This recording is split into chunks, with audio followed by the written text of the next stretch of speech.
Tere hommikust, Juhan Rumm! Tere! Diakoni eksam oli see väga keeruline sinu jaoks? Keerulisem oli, ma arvan, eelnevad 6 kuud kui eksam ise.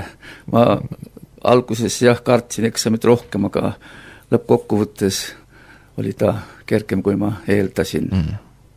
Et sellele eksamile eelneb siis diakoni kursus, mis tuleb läbida, et eksamile pääseda? Kõigepealt on 1 aasta õppimist ja siis on 6 kuud pastoraalseminari. Ma läbisin eeldushariduse koolituse diakoni koolituseks. Seal oli vaja koguda oma kindlad ainepunktid kindlatel ainetel, mis olid ette antud ja need sai edukalt sooritatud ja siis oli võimalus astuda pastoraalseminari ja siis see ka sai läbitud.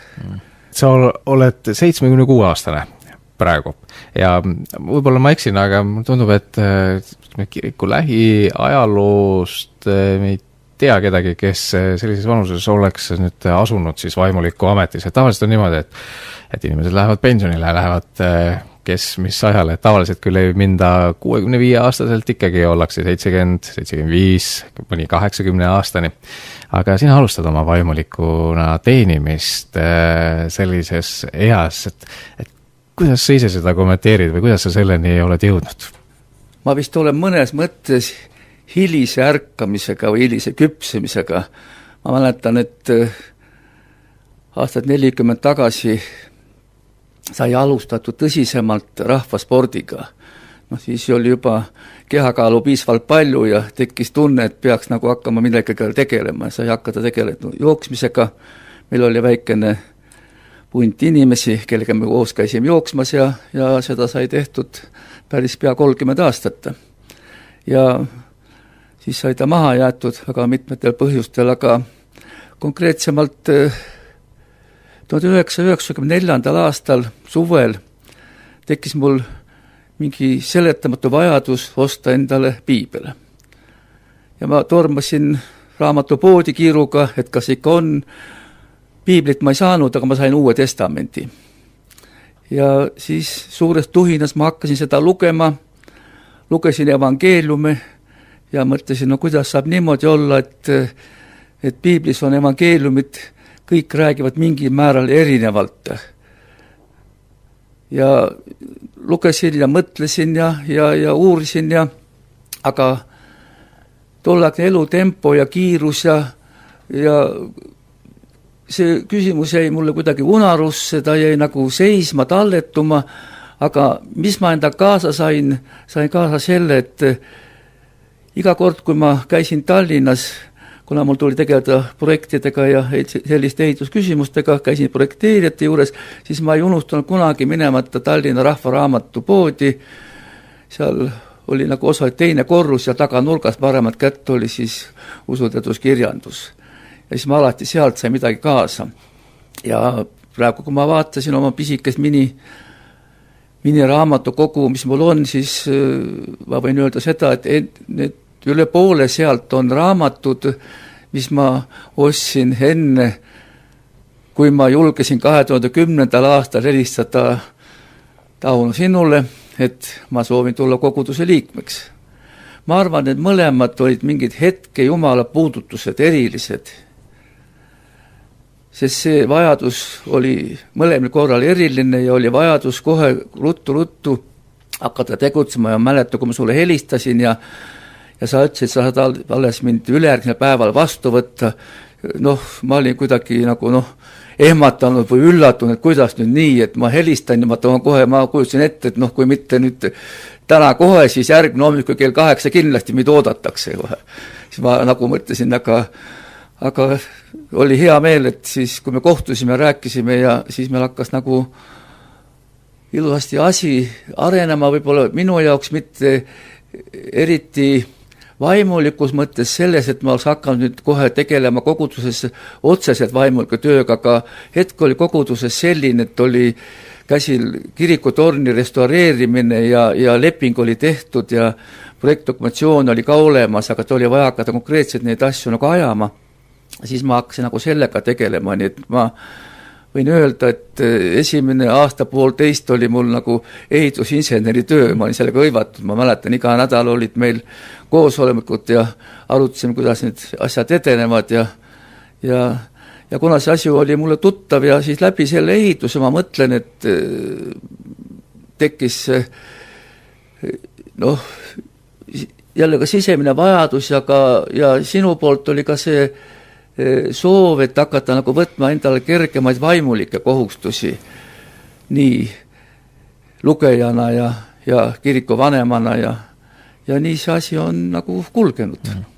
Ja, et see on selline nagu üleminekuperiood ka, et sa oled tõesti ehitusinsener oma erialalt olnud ja kogu elu praktiliselt selles ehituse valdkonnas töötanud. Kui minna tagasi sellise nõukogude aja juurde ja meenutada seda aega, et kui palju siis, ütleme selline ehitusvaldkonna kohaliku spetsialistina oli kokkupuuted kogudustega või kirikutega, kas siis tegeleti kirikute ehitamise või remondi temaatikaga üldse?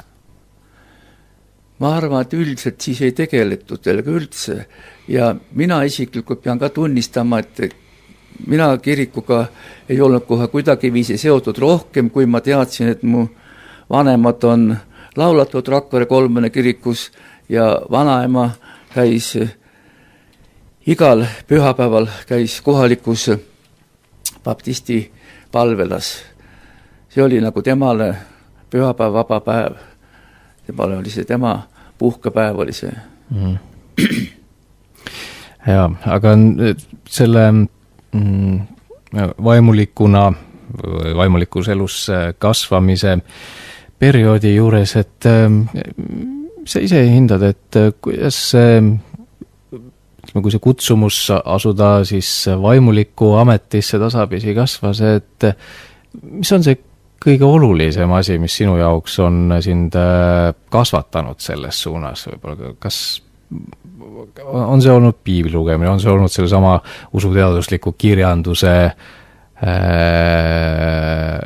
hankimine koju ja lugemine või on see olnud usklike inimestega koos olemine, et kui välja tuua võib-olla sellise põhielemendid? Ma arvan, et algus on ikkagi Jumala sisemisest puudutusest, Jumala äratundmisest enda sees ja selles kasvavad välja juba kõik need erinevad vajadused, soov lugeda kirjandust, käia koguduses, võtta endale jõukohaseid vaimseid ülesandeid, suhelda inimestega, aga just see sisemine ärapuudutus, tähendab, see tekib sisemine vajadus tegeleda. See on sisemine soov, see on sisemine rõõm. Edasi anda seda, mida sa oled nagu juba õppinud ja pidevalt olla selle tegevuse juures. Et ma nagu, ikkagi Jumala puudutus, mis on sulle omaks saanud ja selle ära tundmine. Et asusid õppima Usuteaduse instituudis selleks, et omandada siis teoloogiline eeldusharidus ka diakoni ametiks. Et kui raske sellises vanuses on hakata nüüd täiesti sellist uut eriala praktiliselt omandama, et sa olid ju sel ajal, kui vanas olid, kui sa Usuteaduse instituudis loenguid võtma hakkasid? 74. See vajadus nagu õppima minna tekkis mul varem, see tekkis mul 2014. aastal. Siis läks ju Valdek õppima meie kogudusest. Aga siis ma tunnetasin, et ma olen liiga vana, et õppima minna. Ja lihtsalt sisemine hirm oli see, et ma ei saa sellega hakkama ja et ma koguduses on mul tegevus siin ja jõukohaseid asju, nii et ma nagu ei pidanud seda õigeks.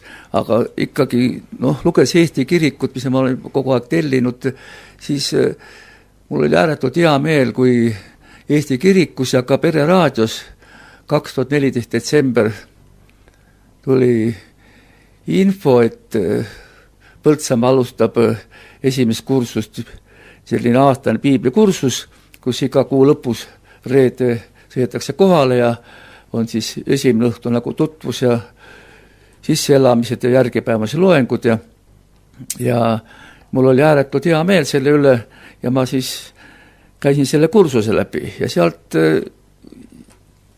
jälle aasta hiljem tehti jutlustada koolitus, siis ma nagu sinna juba mingisuguse kogemusega julgesin minna, siis sai nagu see 3-kuuline läbitud ja Tartu Ülikool korraldas 2016. aastal ühepäevaseid kursusi ja sai ka nendel käidud ja siis nagu see areng ja julgus nagu sellega tuli juurde ja ma ikkagi olin veendunud, et ma 3-aastasel õppel nagu ikkagi ei ole nagu piisav. Nii, ei olnud ikka julgus minna, aga siis tuligi jälle info, et avatakse eeldushariduse kursus või õppe, mitte kursus, vaid et nimetame kursuseks siiski, diakoni koolituseks ja see programm ja sinna ma läksin kohe rõõmuga. Et see on julgustuseks ka kõigile neile, kes kuulavad ja mõtlevad, et kas võiks olla minu tee või mitte, et kellel on võib-olla mõtleb ka vanuse peale, et see on juba kõrge või mõned muud takistused, siis tegelikult pigem Juhan, see sinu näide võiks olla selline julgustuseks kõigile neile, kes säärasel maal kaalutlevad. Kindlasti. Ega karta ei maksa kunagi, tuleb julgelt edasi, muidugi peab silmas pidama ka võimeid, aga kuulata häid loenguid, saad midagi kõrvada, alati jääb sulle ja kui sa nagu saad innustust sealt midagi juurde lugeda, see on vaimne areng ja läbi vaimse arengu iseenesest tekib ka selline füüsiline parem tunne ja suhe maailmaga ja soovid rohkem tegeleda olla. Nii et ma soovitan küll kõigil julgelt õppima minna. Diakoni kursuse lõpetasid koos 5 siis teise diakoni ametikandidaadiga, kõik nad on sinust nooremad ja erinevas sellises taustaga ilmselt ka tulnud, et mida sa nendelt kaasõppijatelt õppisid või kui niimoodi saab küsida, et mida see pakkus sulle seal nende erinevatest Eestimaa nurkadest pärit inimestega, kes tegelikult on valinud selle sama tee, mille sina? Hakatuseks nii palju, et kui meil oli eksam, siis Usuteadusinstituudi direktor Ove Sander ütles, et meil on siin täna 3 põlvkonna esindajad. Mina siis olin ilmselt kõige vanem, 3. põlvkonna esindaja. Õppisin kõigilt kindlasti seda, et kui innukalt ja kui täis tahtmist õpitakse, käiakse, kes oli bakalaureuseõppes, tuli kursutes on täiendav koormus ja seda sisemist vajadust ja tahtmist ennast täiendada ja Kristuse sõnumit edasi viia. See tuli kõigilt nendelt, kes, ja kuigi seal võib olla meil vaated ja vastavalt vanadusele aastatel on nagu mõtted erinevad, aga just see ühine tunne vajadus koos edasi minna ja Kristuse sõnumit edasi anda. See oli see, mis mind haaras ja mulle nagu rõõmu pakkus. Et lõpuks eesmärk on kõigil ühine, et see taust ja iga ja elukogemus erinev. Aga Juhan, sa asud teenima nüüd meie plaani kohaselt siis Väike-Maarja ja Tammsalu kogudustes siin Virumaal, Lääne-Virumaal, Viru praostkonnas.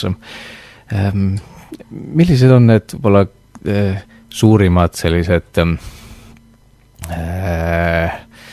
rõõmud, kui sa oled nüüd koguduste juures teeninud ka või mis on see, mis julgustab selle maakoguduse elu puhul, et tihtipeale meile räägitakse tänapäeval sellest, kuidas kogudused jäävad maapiirkondades väiksemaks, inimesi ei ole ja vahest jääb selline kuidagi rööstitu muljega kõigest nendest juttudest, aga kui püüaks nüüd esile tuua seda teist poolt, et mis on head, mis on see, mis sind ka julgustab seda teed edasi minema? Nendes mõlemis koguduses on hea see, et mõlemad on tehtud väga head ja suurt tööd. Ma mõtlen eriti just Väike-Maarja koguduse juures, kus on kirik remonditud, on olemas korralik pastoraat, ka Tammsalu kirik on suhteliselt uus hoone, ta on normaalses korras, igal pool on vaja midagi, saab teha midagi paremaks teha, aga olemas on kõik vajalik. Ja teiseks, mis eriti innustab need inimesed, kellega on praegu kokku puutunud, nende rõõm ja tahtmine edasi minna koos ja tajumine, et sind oodatakse seal ja teistpidi mina leian neist tuge kõigis igapäevastes koguduselu lahendamistes, nad tulevad kaasa ja kes aitab kütta hoonet ja kes aitab kaasa lugeda ja kõigis kajastub selline rõõm ja ühistöö vajadus. Ja kas inimesi on palju või vähe, mida rohkem, seda parem, aga teatud piirina alati, et kõik oleksid osaduses ja eks sellest väiksemast tuumikus, kes on, küllap see ka laieneb ja läheb jälle elu meil võib-olla mitmekülgsemaks võib öelda. Saame hakata piiblikooli ellu viima ja võib-olla leerikooli ja lasteringi aga inimesed on olemas, inimesed on täis tahtmist tegutseda, nii et see on kõige suurem rõõm. Eile olingi Tammsalu koguduses jumalateenistusel, olime seal 8, pärast istusime kohvilauas ja rääkisime juttu ja läks päris pikaks meil see olemine ja kõigil oli väga mõnus ja lahkusime koos rõõmsatega järgmise kohtumiseni. Ordinatsioon nüüd on meil, kui jumal lubab ja kõik hästi läheb, siis 23. märtsil õhtul kell 18 siin Rakvere kirikus, nii et siis diakoni amet saab niimoodi käte peale panemise läbi ja palve läbi üle antud. Aitäh sulle, Juhan, selle teekonna eest, mis sa oled käinud ja selle teenimisele, mis ees seisab, palju Jumala õnnistust ja aitäh tulemast siia Pere Raadio stuudiosse. Minu poolt ka suured tänud nii meie kogudusele kui ka nendele kogudustele, kus ma praegu teedin. Aitäh kõigile!